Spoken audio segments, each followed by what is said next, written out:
মাগুরায় আসিয়া ধর্ষণ হত্যা মামলায় হাইকোর্টের রায় পিছিয়ে 31 আগস্ট ধার্য। একরাম হত্যায় বদিসহ 2 আসামিকে কারাগারে পাঠানোর নির্দেশ ট্রাইব্যুনালের। 9 বছরে একজন রোহিঙ্গাকেও ফেরত নেয়নি মিয়ানমার। ক্যাম্পে প্রতিদিন 96 শিশুর জন্ম। প্রত্যাবাসন শুরু না হওয়ায় ইইউ রাষ্ট্রদূতের উদ্বেগ। সচিব সেজে অভিনব কায়দায় প্রতারণা, অসংখ্য ভুক্তভোগীর অর্থ আত্মসাৎ। প্রতারক চক্রের প্রধান শাহাবুদ্দিন সহ গ্রেফতার 3। ফের সিন্ডিকেটের কবলে মালয়েশিয়ার শ্রমবাজার। সাধারণ কর্মীদের অভিবাসন ব্যয় বাড়ার শঙ্কা। স্বচ্ছতা আনার তাগিদ বিশেষজ্ঞদের। 2 লাখ আশ্রয় প্রার্থীর ভিসা বাতিলের সিদ্ধান্ত যুক্তরাষ্ট্রের। বিপাকে 2016 থেকে ইস্যু করা B1 ও B2 ভিসা আবেদনকারীরা।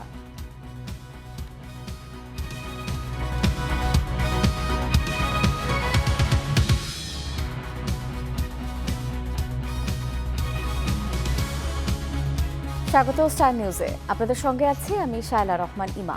শুনছিলেন শিরোনাম, এবার বিস্তারিত। কক্সবাজারের টেকনাফ পৌরসভার কাউন্সিলর একরামুল হক হত্যা মামলায় ব্রিগেডিয়ার জেনারেল মিফতা উদ্দিন আহমেদ এবং সাবেক এমপি আব্দুর রহমান বদিকে গ্রেফতার দেখিয়ে কারাগারে পাঠানোর নির্দেশ দিয়েছেন ট্রাইব্যুনাল। প্রসিকিউশনের আবেদনের পর সকালে আন্তর্জাতিক অপরাধ ট্রাইব্যুনাল 2 এই আদেশ দেন। গত 26 জুলাই এই ঘটনায় ক্ষমতাচ্যুত শেখ হাসিনা সহ 11 জনের বিরুদ্ধে আন্তর্জাতিক অপরাধ ট্রাইব্যুনালে আনুষ্ঠানিক অভিযোগ দাখিল করে প্রসিকিউশন। এদিন আনুষ্ঠানিক অভিযোগ আমলে নিয়ে ট্রাইব্যুনাল পলাতক আসামিদের বিরুদ্ধে গ্রেফতারি পরোয়ানা এবং গ্রেফতার থাকা 3 জনকে হাজিরের নির্দেশ দেন। প্রসিকিউশন জানিয়েছে 2018 সালে টেকনাফের কিরণতলী থেকে একরামুল হককে অপহরণ করা হয়। রাতে র্যাবের কথিত বন্দুকযুদ্ধে মারা যান একরামুল হক। একরামকে বিচার বহির্ভূতভাবে হত্যার কথা উল্লেখ করে যুক্তরাষ্ট্র 2021 সালে গুরুতর মানবাধিকার লঙ্ঘনের অভিযোগে র্যাবের 7 কর্মকর্তার উপর নিষেধাজ্ঞা আরোপ করে।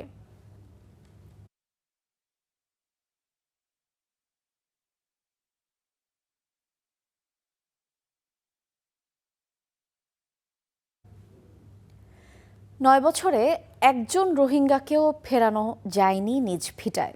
দীর্ঘদিন ধরে প্রত্যাবাসন নিয়ে আলোচনা চললেও এখনও দেখা যায়নি দৃশ্যমান অগ্রগতি।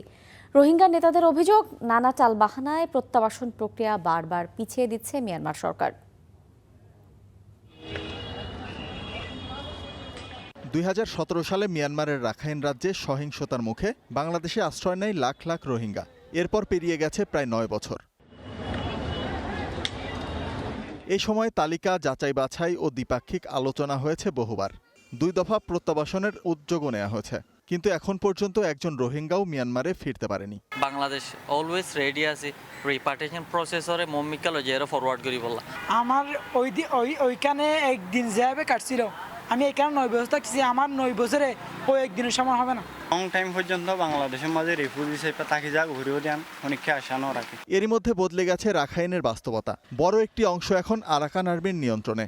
ফলে মিয়ানমারের কেন্দ্রীয় সরকারের সঙ্গে বাংলাদেশের আগের সমঝোতা বাস্তবায়ন নিয়েও তৈরি হয়েছে প্রশ্ন। রাইট জিয়ান ASEAN base on race and religion, so that identity is very important. Identity নইলে এটা এখন রাইট না পাইবেন। তো এখন ইতারা জিয়ান আরারে বাঙালি হয়ে ডাকে রাধে আরা জিয়া আরার স্ট্রাগল রোহিঙ্গা কমের স্ট্রাগল দে অন আইডেন্টিটি। তো এখন এই আইডেন্টিটি তারা ডিনাই করে। এট দ্য সেম টাইম আজ 9 বছর পর্যন্ত আর আইডেন্টিটি আনলো এড়ে আই বা আদিও কি করাতে আসি। তারা বলার চেষ্টা করছে যে 3 লাখ হচ্ছে তারা ভেরিফাই করে পেয়েছে, 3 লাখ মিয়ানমারের আর রাখাইনের রেসিডেন্স হিসেবে। কিন্তু বাংলাদেশে এখন বাস করছে ইউএনএইচসিআর হিসাব অনুযায়ী 12 লক্ষের অধিক। তাহলে বাকি যে মোর দেন 1 মিলিয়ন যে রোহিঙ্গা, তাদের ব্যাপারে কি সিদ্ধান্ত হবে? প্রত্যাবাসন উপযোগী পরিস্থিতি তৈরি হলে দ্রুত ফেরার প্রস্তুতি হিসেবে রোহিঙ্গাদের দক্ষতা ও সক্ষমতা বাড়ানোর উপর জোর দিচ্ছেন ইউএনএইচসিআর। প্রসিকিউশন বা আইনি প্রক্রিয়াটি বাংলাদেশ ভালোভাবে পরিচালনা করছে। আন্তর্জাতিক সহযোগিতার মাধ্যমে এই প্রক্রিয়া এখন 9 বছর পার করছে। রোহিঙ্গাদের দ্রুত প্রত্যাবাসন জরুরি।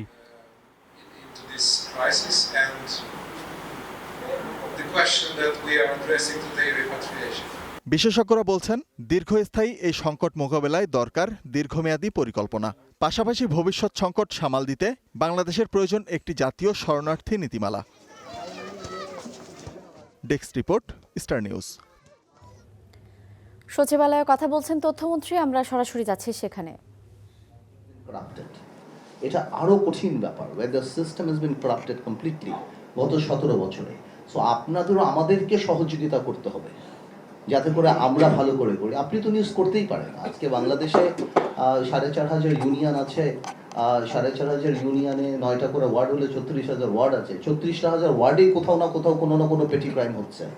আপনি যদি সবটাই পত্রিকার পাতায় নিয়ে আসেন তাহলে তো মানুষ মনে করবে এই দেশে কোনো মানুষ বাস করতে পারছে না।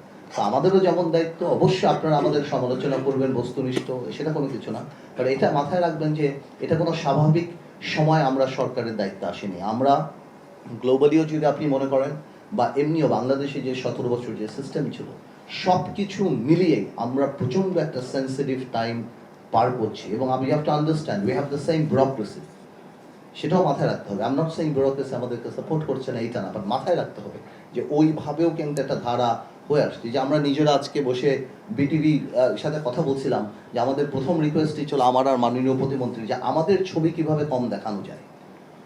আমরা 2 দিন ধরে চেষ্টা করেও এটা আমাদের জন্য ডিফিকাল্ট হয়ে যাচ্ছে যে কোনোভাবে আমাদেরকে জানি না দেখানো যায়, কারণ এই জিনিসটা রীতিটাই এমনভাবে হয়ে আসছে।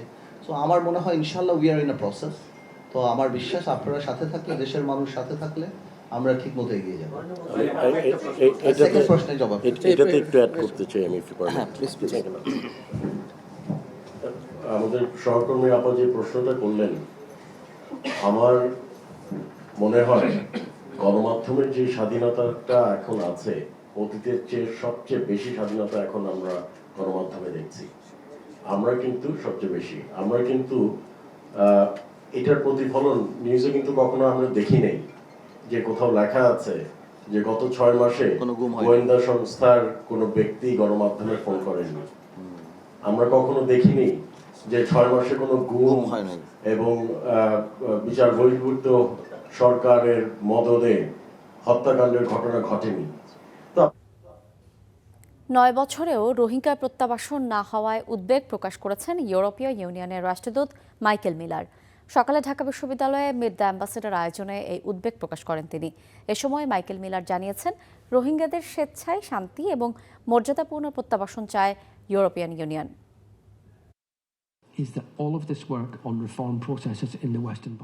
ইউরোপীয় ইউনিয়ন চায় রোহিঙ্গাদের স্বেচ্ছায় ও মর্যাদাপূর্ণ প্রত্যাবাসন। রোহিঙ্গাদের জন্য গত বছর $50 মিলিয়ন অর্থ সহায়তা দিয়েছে ইউরোপ। চলতি বছরেও তা অব্যাহত থাকবে। শুধু রোহিঙ্গাদের জন্যই নয়, স্থানীয় জনগোষ্ঠীর জীবনমান উন্নয়নেও অর্থ সহায়তা দিচ্ছে ইউরোপীয় ইউনিয়ন। বাংলাদেশে আশ্রয় নেয়ার 9 বছর পূর্ণ হওয়ায় সমাবেশ করছে রোহিঙ্গারা। এ বিষয়ে আরও জানাতে রোহিঙ্গা ক্যাম্প থেকে সরাসরি যুক্ত হচ্ছেন সহকর্মী মুহিবুল্লাহ মুহিব। মুহিব, সমাবেশ থেকে কি দাবি জানাচ্ছেন রোহিঙ্গারা, বিস্তারিত জানাবেন।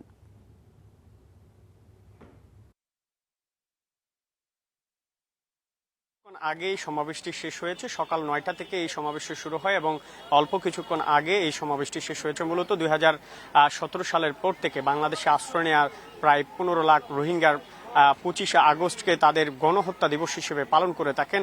সেই গণহত্যা দিবস উপলক্ষে তারা নানা আয়োজন রাখেন। তাদের এইসব আয়োজনে নিপীড়ন নির্যাতনের যে তথ্য সেটি তারা তুলে ধরেন। তাদের জাতিগত যে নিধন মিয়ানমারের জান্তা সরকার চালিয়েছিল, সেই নির্যাতনের প্রতিচ্ছবি বিভিন্ন অঙ্কনের মাধ্যমে বা চিত্রকল্পের মাধ্যমে তারা তুলে ধরেন। এবং আমরা দেখতে পেয়েছি যে তারা তাদের যে সিভিল সোসাইটির নেতারা রয়েছেন তারা বিভিন্ন স্লোগানে আসলে রাখাইনে ফেরত যাবার ব্যাপারে বিভিন্ন জায়গায় তারা স্লোগানের কথা বলেছেন এবং স্লোগানে মূলত রাখাইনকে নিরাপদ করার ব্যাপারে আন্তর্জাতিক মহলের সহযোগিতা চেয়েছেন। পাশাপাশি রোহিঙ্গা প্রত্যাবাসন যখন আলোচনায় আসেন তখন হচ্ছে মিয়ানমার সরকার অর্থাৎ জান্তা বাহিনী নিয়ন্ত্রিত যে সরকার, সেই সরকার আসলে প্রত্যাবাসন বাধাগ্রস্ত করার জন্যই মূলত 3 লক্ষাধিক রোহিঙ্গাকে শনাক্তের কথা বলেছে। যেখানে শনাক্ত করার কথা বলা হয়েছে 3 লক্ষাধিক রোহিঙ্গা, সেখানে আবার 4000 পরিবারকে বা 4000 জনকে হচ্ছে সন্ত্রাসী হিসেবে আখ্যা দিয়েছে। এটিকে মূলত রোহিঙ্গা নেতারা বলছেন যে তারা এটি প্রত্যাবাসন প্রক্রিয়াকে বাধাগ্রস্ত করার জন্য নানা যে তালবাহানা মিয়ানমার সরকার বিগত সময়গুলোতে করে এসছে। এর আগেও 2বার কিন্তু প্রত্যাবাসনের প্রক্রিয়া শুরুর নানা আয়োজন করা হয়েছিল, কিন্তু কাল্পনিকভাবে বা অতপ্রতভাবে কিন্তু বিষয়গুলো আসলে বাস্তবায়ন করা সম্ভব হয়নি। এটি আসলে রোহিঙ্গাদের মধ্যে এক ধরনের ক্ষোভ রয়েছে। 9টি বছর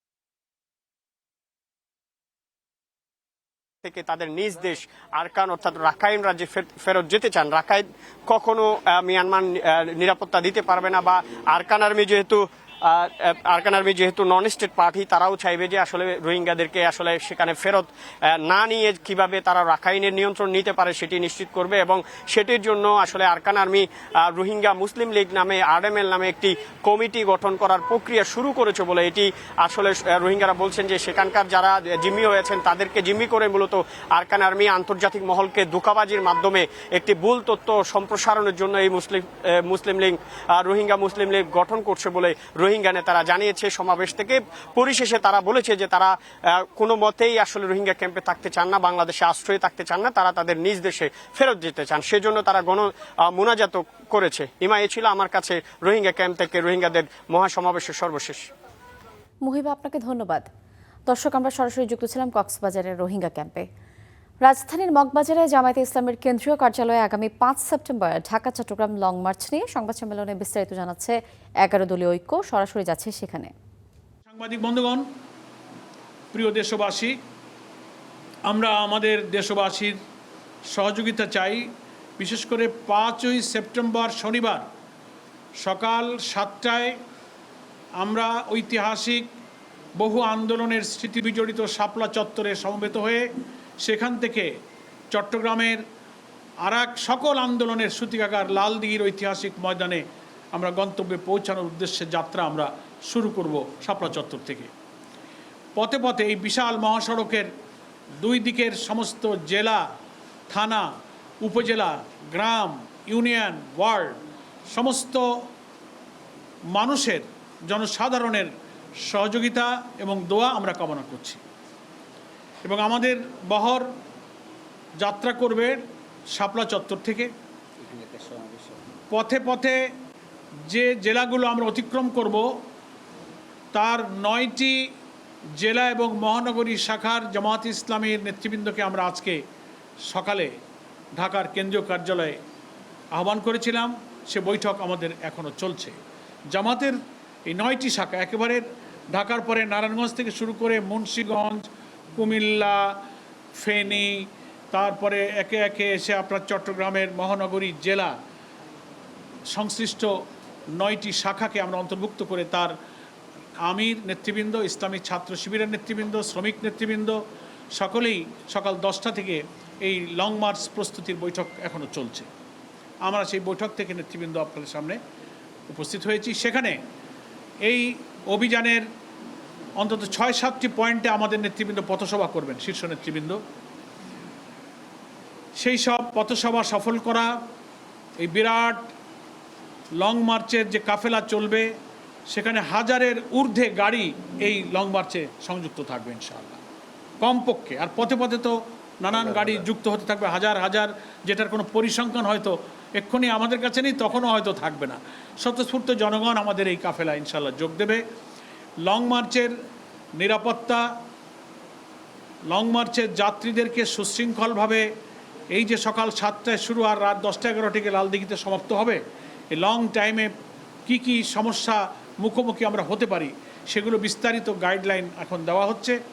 সেইভাবেই সমস্ত শাখাগুলো leaflet, poster, sticker, banner, festoon, cultural programme, সঙ্গীত, থিম সং এবং প্রত্যেক এই সড়কের চারিপাশ ঘিরে প্রতিটি গ্রামে গঞ্জে উপজেলায় এই লং মার্চ সফরের জন্য একটা ব্যাপক আলোড়ন, একটা সাড়া পড়ছে। আমরা ইতিমধ্যেই যে আজকে খবর পেলাম, তারা সে সমস্ত সভার সমাবেশ, মাইকিং, হাটে বাজারে সেই সব পথসভাতে তারা মিছিলে মিছিলে তারা লোকারণ্য হবে এবং সমবেত হবে এবং এই রোড মার্চের কাফেলাকে তারা স্বাগত জানাবে। আমরা সরাসরি যুক্ত ছিলাম মগবাজারে 11 দলীয় ঐক্যের সাংবাদিক সম্মেলনে। সচিব মহোদয় জমি কিনবেন, তার চেকও রেডি, বিক্রেতাও প্রস্তুত। তবে বিক্রেতার কাছ থেকে জমি কিনে সচিবের কাছে তা বেশি দামে বিক্রি করা হবে, এমন প্রলোভন দেখিয়ে তৃতীয় একটি পক্ষ থেকে নেওয়া হয় বায়নার টাকা। সেই টাকা পাওয়া মাত্রই প্রতারক চক্র গায়েব। তৃতীয় পক্ষ ততক্ষণে বুঝতে পারেন তিনি ফাঁদে পড়েছেন। সচিব পরিচয় দেয় এমন প্রতারক সহ চক্রের 3 সদস্যকে গ্রেফতার করেছে ডিবি। সাব্বির আহমেদের রিপোর্টে বিস্তারিত। কিছুক্ষণ আগ পর্যন্ত তার দাপটে যেন বাঘে মহিষে এক ঘাটে জল খায়। পরিচয় দিয়েছিলেন সরকারের সচিব, যার দায়িত্ব রোহিঙ্গাদের পুনর্বাসন। তবে সত্যিকারের পরিচয় প্রকাশের পর এখন তার হাতে হাত করা। শাহাবুদ্দিন নামের এই প্রতারক জমি কেনার কথা বলে বিক্রেতাদের সঙ্গে আলোচনায় বসতেন জাতীয় সংসদ ভবনের ক্যাফেটেরিয়ায়, চলাচল করতেন কোটি টাকার গাড়িতে। এমন ঠাটবাট দেখে তাকে বিশ্বাস করে বসেন ভুক্তভোগীরা। এই জায়গাটা আপনি বায়না করেন, করার পরিবর্তে আমি সচিবের কাছে বিক্রি করে দেব।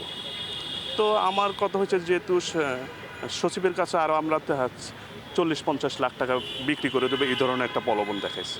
তো আমি ভাবলাম যে হ্যাঁ, তাহলে তো ভালোই হয়। ভুক্তভোগীরা বলছেন সংঘবদ্ধ এই চক্র চালাতেন প্রতারক শাহাবুদ্দিন।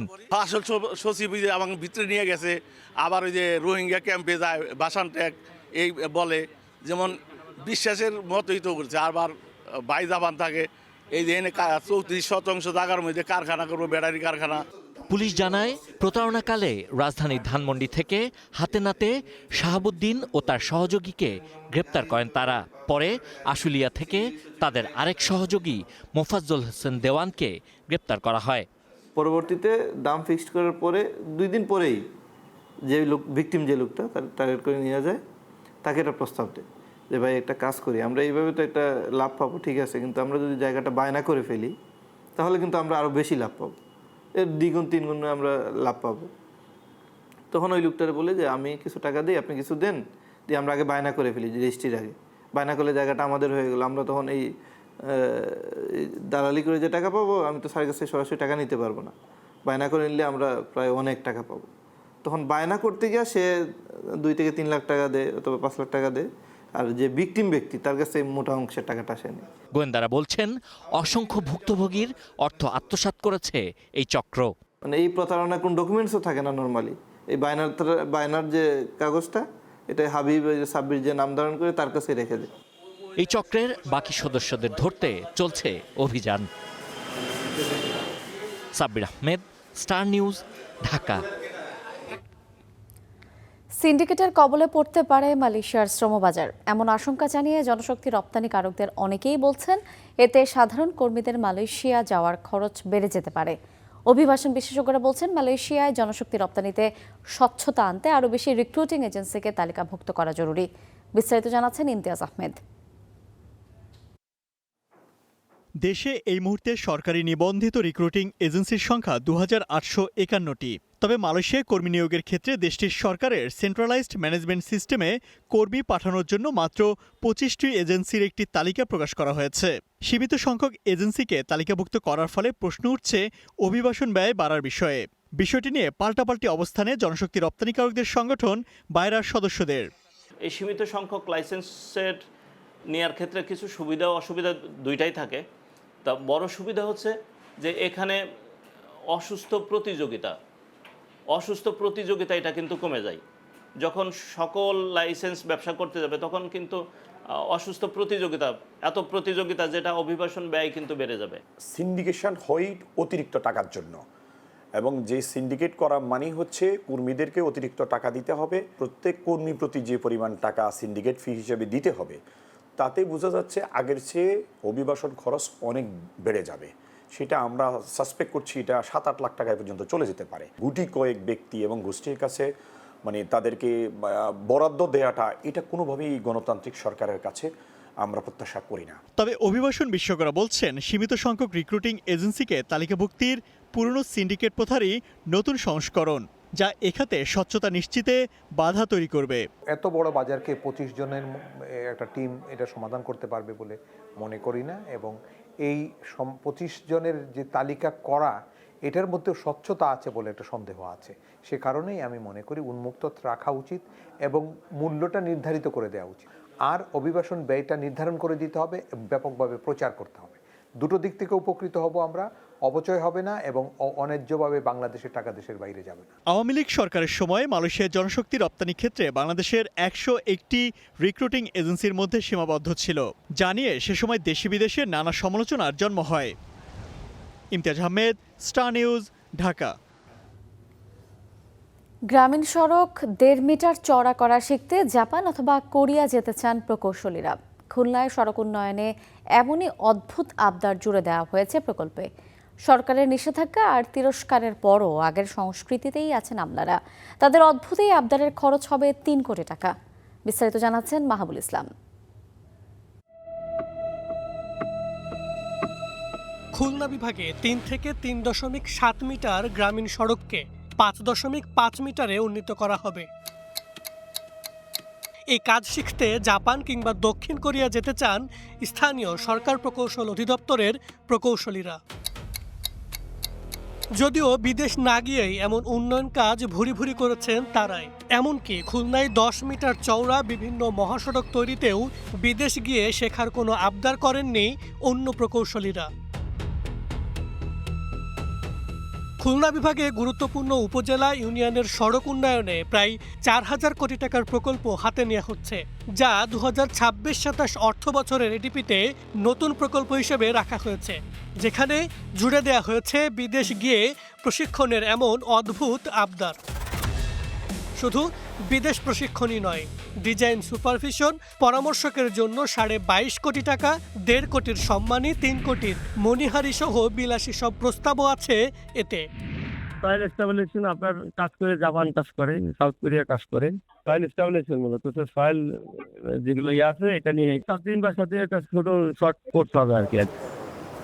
বিশেষজ্ঞরা বলছেন, বিএনপির নির্বাচনী ইশতেহারের সঙ্গে সমন্বয় করে নেয়া নতুন এই প্রকল্পে আমলাদের বিদেশ ভ্রমণের পুরনো সংস্কৃতি কখনোই কাম্য নয়। ব্যতিক্রমী দুই একটা ক্ষেত্র ব্যতীত সব ক্ষেত্রে বিদেশ ভ্রমণ কঠিনভাবে নিষেধ করা আছে। সেটা শুধু আজকে না, আরও কয়েক বছর আগে থেকেই। তারপরও এইভাবে বিদেশ ভ্রমণের যে প্রস্তাব দেওয়া হয়, এই রকম প্রস্তাব দেখলে স্ট্রেটওয়ে প্রকল্প ফেরত পাঠিয়ে দেওয়া উচিত। সরকার যতই সংস্কার করুক, যতই নীতি পরিবর্তন করুক, কিন্তু সরকারের এই চিন্তা ভাবনাগুলি মূলত যারা এই প্রকল্প প্রণয়ন করে তাদের মধ্যে রিফ্লেক্টেড হচ্ছে না, তার প্রতিফলন দেখা যাচ্ছে না। এটা আমাদের জন্য খুব দুঃখজনক। এই বিশেষজ্ঞ বলছেন, প্রকল্পে সরকারি বরাদ্দ একটি আমানত, যা জনতার স্বার্থেই কেবল খরচ করতে হবে। মাহাবুল ইসলাম, স্টার নিউজ, ঢাকা। দেখছেন স্টার নিউজ, ফিরছি একটু পরেই।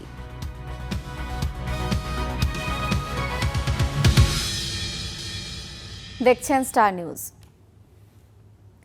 তীব্র গ্যাস সংকটে বিপাকে পড়েছেন সাধারণ মানুষ। ফিলিং স্টেশনগুলোতে লম্বা লাইন, শিল্পাঞ্চলগুলোতে ব্যাহত হচ্ছে উৎপাদন। এ বিষয়ে সবশেষ পরিস্থিতি জানাতে রাজধানীর মিরপুর থেকে সরাসরি যুক্ত হচ্ছেন সহকর্মী মাঝার মাহবুব এবং নারায়ণগঞ্জ থেকে যুক্ত হচ্ছেন সহকর্মী রাশিদুল ইসলাম রাজু। শুরুতেই যাচ্ছি মাঝারের কাছে। মাঝার, পরিস্থিতি এখন কেমন দেখছেন, কি বলছেন যানবাহনের চালকরা, বিস্তারিত জানাবেন।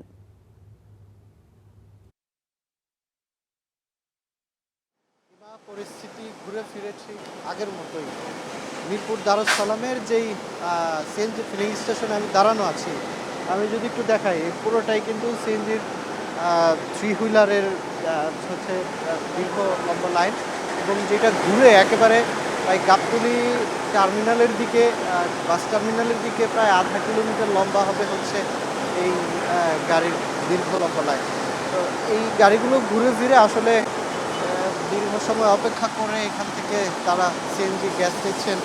এবং আমরা এখন পর্যন্ত যে কজন সিএনজি চালিত 3 হুইলার চালকদের সঙ্গে কথা বলেছি, যারা ভাড়ায় চালিত গাড়ি চালাচ্ছেন, তারা শুধুমাত্র তাদের আক্ষেপের কথাই জানিয়েছেন।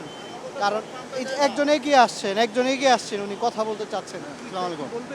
আমরা সিএনজির জন্য বাংলাদেশে পাম্প হয়েছে, সব পাম্পে আমাদের গ্যাস দেয় না, শুধু খালি ড্যান্সের মধ্যে আমাকে সিরিয়াল দেয়।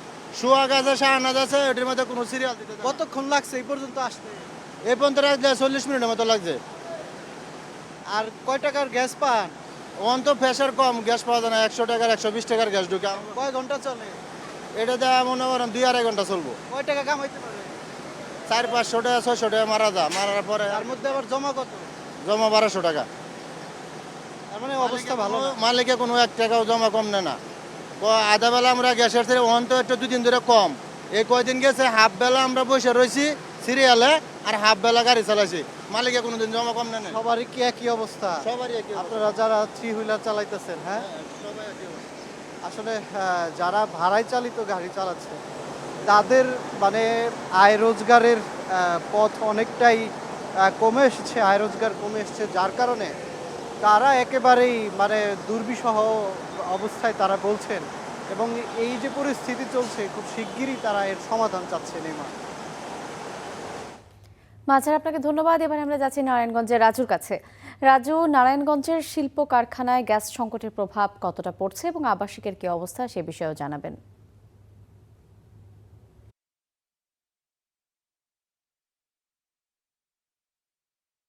গত 1 মাস ধরে আসলে চলমান গ্যাস সংকটের ফলে শিল্প কারখানার উৎপাদন অর্ধেকের নিচে নেমে এসেছে, পাশাপাশি রপ্তানি আদেশও প্রচুর বাতিল হচ্ছে, এমনটাই আমরা জানতে পেরেছি ব্যবসায়ীদের সঙ্গে কথা বলে।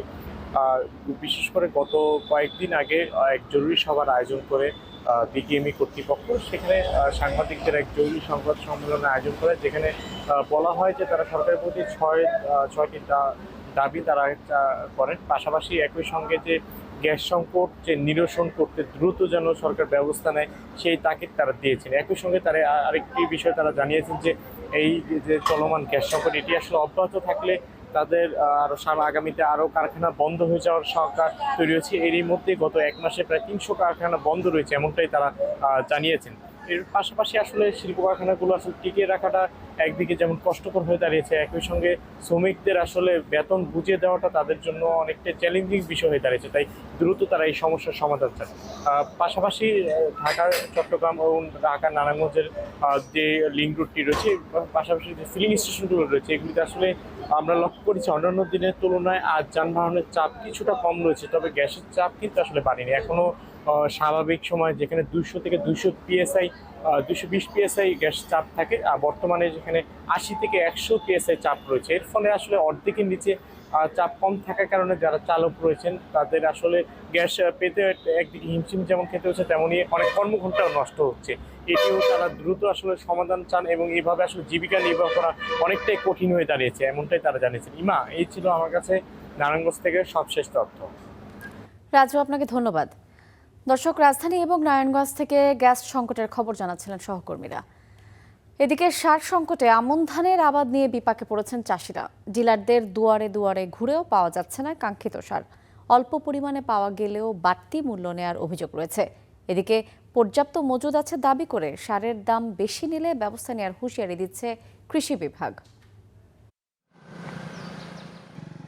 মাঠে মাঠে আমন ধানের আবাদ, চাষিরা ব্যস্ত পরিচর্যায়। মাঠ জুড়ে সবুজের হাসি থাকলেও কৃষকদের কপালে চিন্তার ভাঁজ। ঠিক সময়ে সার না পেলে ভেস্তে যেতে পারে পুরো মৌসুমের হাড় ভাঙা পরিশ্রম। কুষ্টিয়ার ডিলারদের কাছ থেকে ঠিকমতো সার না পাওয়ার অভিযোগ করছেন কৃষকরা। কয়েকদিন ঘুরে অল্প পরিমাণ সার পাওয়া গেলেও কেজিতে 5 থেকে 9 টাকা পর্যন্ত বেশি নেওয়া হচ্ছে। তবে অভিযোগ অস্বীকার করছেন ডিলাররা। আমন লাগাচ্ছে, আমরা সারই পাইনি। ডিলারের দোকানে গেলে বলে যে 3-4 দিন পরে আসেন, গেলি পরে আবার কয় যে সার আসেনি।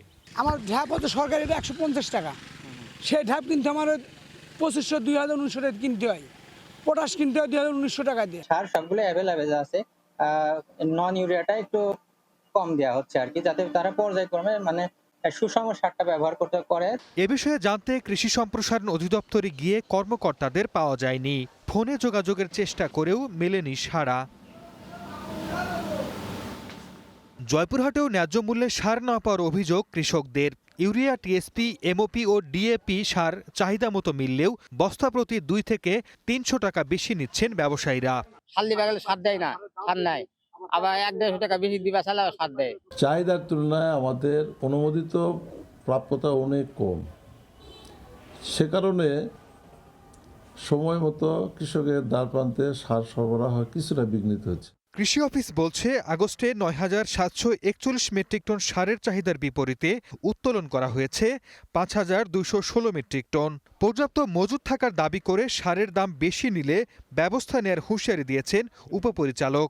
কোনো ডিলার ভাই যদি অতিরিক্ত কোনো দামে নেওয়ার চেষ্টা করে, তাহলে সেক্ষেত্রে সাথে সাথে তার বিরুদ্ধে তো শোকজ করা হবে, ব্যবস্থা নেওয়া হবে এবং তার লাইসেন্স বাতিল করার জন্য মাননীয় সচিব স্যার আমাদেরকে দিক নির্দেশনা দিচ্ছেন।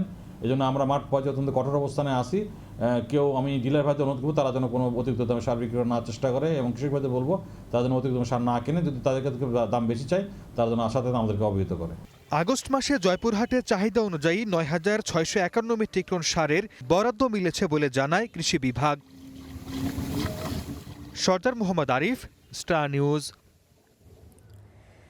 বঙ্গোপসাগরে মাছ শিকারে গিয়ে ট্রলার ডুবির ঘটনা ঘটেছে। এ সময় ৮ জনকে উদ্ধার করা গেলেও নিখোঁজ রয়েছেন ৫ জেলে।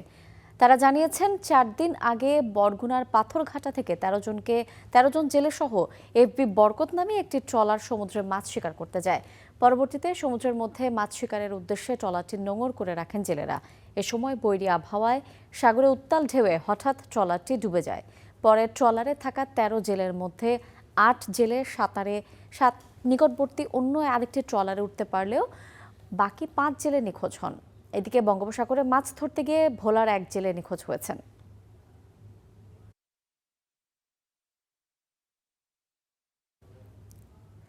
দেখছেন স্টার নিউজ, ফিরছে একটু পরেই।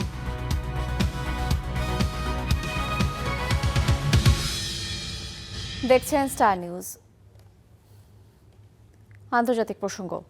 যুক্তরাষ্ট্রে অভিবাসন নীতিতে আরও কড়াকড়ি আনছে ট্রাম্প প্রশাসন। আশ্রয়ের আবেদন করা প্রায় ২ লাখ বিদেশির B1 এবং B2 ভিসা বাতিলের পরিকল্পনা করছে ওয়াশিংটন। একই সঙ্গে বৈধ অভিবাসনের পথও কঠিন করতে নেওয়া হচ্ছে নানা পদক্ষেপ। ফলে যুক্তরাষ্ট্রে প্রবেশ এবং অবস্থান নিয়ে নতুন করে অনিশ্চয়তায় বিদেশি অভিবাসীরা। যুক্তরাষ্ট্রে ব্যবসা ও পর্যটনের জন্য দেয়া হয় B1 ও B2 ভিসা। এসব ভিসা নিয়ে যুক্তরাষ্ট্রে প্রবেশের পর যারা আশ্রয়ের আবেদন করেছেন বা করছেন তাদের লক্ষ্য করে নতুন পদক্ষেপ নিচ্ছে ট্রাম্প প্রশাসন। মার্কিন প্রশাসনের অভিযোগ, অভিবাসন আইনের ফাঁকফোকর কাজে লাগিয়ে পর্যটন ও ব্যবসায়িক ভিসা ব্যবহার করে যুক্তরাষ্ট্রে ঢুকে আশ্রয়ের আবেদন করা হচ্ছে। আর তাই অভিবাসন ব্যবস্থার অপব্যবহার ঠেকানো ও জাতীয় নিরাপত্তা জোরদার করতেই নতুন পদক্ষেপের কথা জানায় মার্কিন প্রশাসন। মার্কিন সংবাদ মাধ্যম অ্যাসোসিয়েট প্রেস জানিয়েছে ২০১৬ থেকে ২০২৬ সালের মধ্যে ইস্যু করা ভিসাগুলো এই প্রক্রিয়ার আওতায় আসতে পারে। বাতিল হতে পারে সর্বোচ্চ ২ লাখ ভিসা। আর সেই সিদ্ধান্ত কার্যকর হলে এটি হবে মার্কিন ইতিহাসে একসঙ্গে সবচেয়ে বড় ভিসা বাতিলের ঘটনা। তবে নতুন সিদ্ধান্তে বলা হয়েছে ভিসা বাতিল হলেও তাৎক্ষণিক বহিষ্কার নয়। যাদের আশ্রয়ের আবেদন বিচারাধীন তাদের বিষয়টি বিবেচনা করে সিদ্ধান্ত দেয়া হবে। এরই মধ্যে ট্রাম্প প্রশাসনের আমলে ১,৭৫,০০০-এর বেশি ভিসা বাতিলের তথ্য জানিয়েছে মার্কিন পররাষ্ট্র মন্ত্রণালয়। এবার নতুন উদ্যোগে সেই কড়াকড়ি আরও বিস্তৃত হচ্ছে। শুধু আশ্রয়ের প্রার্থী নয়, বৈধভাবে যুক্তরাষ্ট্রে যেতে চাওয়া বিদেশিদের জন্য বাড়ছে চাপ। বিশেষায়িত খাতে কর্মরত বিদেশিদের H-1B ভিসার ফি $1,03,265 উন্নীত করে স্থায়ী করার প্রস্তাব দিয়েছে হোমল্যান্ড সিকিউরিটি বিভাগ।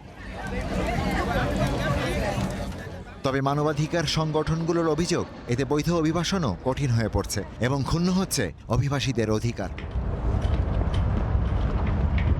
ভিসা বাতিল, বাড়তি ফি আর কঠোর অভিবাসন নীতি। ট্রাম্প প্রশাসনের পদক্ষেপে যুক্তরাষ্ট্রে বিদেশিদের প্রবেশ ও অবস্থানের পথ যে আরও কঠিন হচ্ছে তা স্পষ্ট। এখন প্রশ্ন, এই কড়াকড়ি কতদূর গড়ায়? Ishtiaq Hossain, star news. ইরানকে অর্থনৈতিকভাবে চাপে ফেলতে যুক্তরাষ্ট্রের নতুন নিষেধাজ্ঞার কারণে হরমুজ প্রণালী ঘিরে উত্তেজনা আরও বাড়ছে। নিয়ম ভঙ্গের অভিযোগে সৌদি আমিরাত সহ মার্কিন মিত্র দেশগুলোর ৪৫টি তেল এবং গ্যাসবাহী ট্যাঙ্কারকে কালো তালিকাভুক্ত করছে তেহরান। অন্যদিকে নিষেধাজ্ঞার পাশাপাশি ইরানের বিরুদ্ধে প্রয়োজনে আবারও সামরিক হামলার হুঁশিয়ারি দিয়েছে ওয়াশিংটন। ফের হরমুজে অস্ত্র প্রয়োগ করল ইরান। যুক্তরাষ্ট্র যখন আর্থিকভাবে ইরানের হাত পা বেঁধে ফেলতে চাইছে, তখন জলপথটিতে নিয়ম না মানার অভিযোগে প্রায় অর্ধশত তেল ও গ্যাসবাহী ট্যাঙ্কারকে কালো তালিকাভুক্ত করেছে তেহরান। এদের মধ্যে আছে সৌদি আরব, সংযুক্ত আরব আমিরাত ছাড়াও দক্ষিণ কোরিয়ার ট্যাঙ্কার, যারা সবাই মার্কিন মিত্রদেশ হিসেবেই পরিচিত। হরমুজে ঢুকলেই ওই সব জাহাজকে জরিমানা বা আটক করবে ইরান, এমনকি জব্দ করা হতে পারে তাদের পণ্য। শুধু তাই নয়, এসব জাহাজের সঙ্গে পণ্য স্থানান্তরে যুক্ত অন্য জাহাজকেও কালো তালিকায় অন্তর্ভুক্ত করার হুঁশিয়ারি দেওয়া হয়েছে। এর আগে ইরানের উপর নজিরবিহীন অর্থনৈতিক চাপ তৈরির ঘোষণা দিয়েছে যুক্তরাষ্ট্র। তথ্য প্রযুক্তি, সেনা, বিমান চলাচল, নৌপরিবহন সংশ্লিষ্ট 5টি গুরুত্বপূর্ণ খাতে নিষেধাজ্ঞার পাশাপাশি প্রায় 60টি প্রতিষ্ঠান, ব্যক্তি ও জাহাজকে কালো তালিকাভুক্ত করেছে ওয়াশিংটন। তেহরানের সঙ্গে বাণিজ্য করা দেশগুলোকেও সম্পর্ক ছিন্নের চাপ দিয়ে আসছেন ট্রাম্প প্রশাসন। ট্রেজারি সেক্রেটারি স্কট বেসেন্টের দাবি, তেহরানের অর্থনীতিকে সচল রাখার প্রতিটি লাইফলাইন বিচ্ছিন্ন করাই ওয়াশিংটনের লক্ষ্য। কেবল আর্থিক নিষেধাজ্ঞাই নয়, লক্ষ্য পূরণে ফের সামরিক শক্তি ব্যবহারের বার্তাও দিচ্ছে মার্কিন প্রতিরক্ষা মন্ত্রণালয়। প্রয়োজন হলে আমরা আবার সামরিক হামলা চালাবো। ইরান যদি পরিস্থিতির সুযোগ নিতে চায় বা মার্কিন সামরিক বাহিনীর সঙ্গে ঝামেলায় জড়ায়, তাহলে আমরা যা প্রয়োজন তাই করব। হরমুজ প্রণালী কিংবা ইরানের আশেপাশের যে কোনো স্থানে সামরিক হামলার পথ আমরা কোনোভাবেই বন্ধ রাখছি না। আর্থিক নিষেধাজ্ঞা ও আগ্রাসন একসাথে মোকাবিলার ঘোষণা দিয়েছে তেহরানও। আত্মবিশ্বাসের সাথে দাবি করা হয় 2 বছর মেয়াদী এক সমন্বিত পরিকল্পনা নিয়ে এগোচ্ছে তারা। এদিকে ইরান যুক্তরাষ্ট্র পাল্টাপাল্টি নিষেধাজ্ঞা আরোপের ফলে হরমুজে কমেছে জাহাজ চলাচল। অচলাবস্থা দীর্ঘ হলে বিশ্ববাজারে জ্বালানি সরবরাহে সংকট আরও বাড়বে। Ishtiaq Hossain, star news. এই ছিল স্টার নিউজে। এতক্ষণ সাথে থাকার জন্য ধন্যবাদ।